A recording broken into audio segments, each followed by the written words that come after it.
तुम अभी तक रो रही हो। शायद वो हमारे जाने के बाद आया हो। इंतजार करना चाहिए था। वो आया होगा। लेकिन वो नहीं आया अलचिटेक, वो बुज़दिल है। वो बाइंदर साहब और इस्माइल सुल्तान से डरते हैं। पहली ही मुश्किल में उसने छोड़ दिया। अब समझ लो, आग तैमूर और तुम्हारी मोहब्बत एक जैसी नहीं है। अब रोना बंद करो।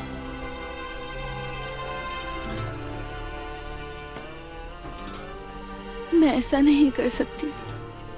आंसू रुक ही नहीं रहे।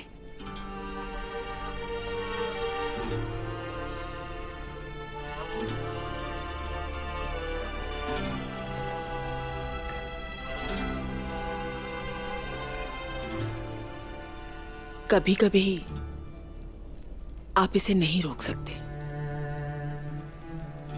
हकीकत जानते हुए भी आंखों से आंसू गिरते रहते हैं, तुम्हारी तरह।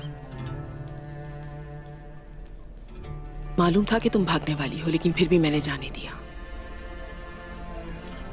वो क्यों? क्योंकि तुम मेरी बेटी हो, और जो हम ठान ले तो कोई हमें नहीं रोक सकता।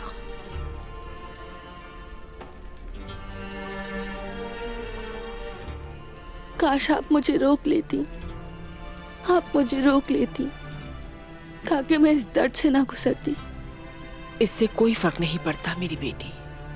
इस सबक को कभी नहीं भूलना जो तुमने बर्दाश्त किया है। तुम एक ख्वाब देख रही थी बेटी, और अब तुम बेदार हो गई हो। आग तैमूर तुम्हारा शौहर नहीं बन सकता। अगर उससे शादी कर लेती तो एक सिपाही की बीवी कहलाती और कुछ नहीं। लेकिन बाइंदर साहब मुख्तलिफ हैं। उनके पीछे इस्माइल सुल्तान हैं। तुम आज के बारे में सोचती हो, लेकिन मैं कल के बारे में सोच रही हूं। प्यारी बेटी, तुम अपने आंसू कभी भी किसी ऐसे शख्स के लिए नहीं बहाओगी जिसने तुम्हें छोड़ दिया हो।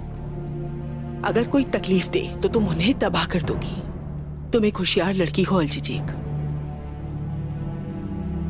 अपने दिल से नहीं, अपनी अकल से सोचो।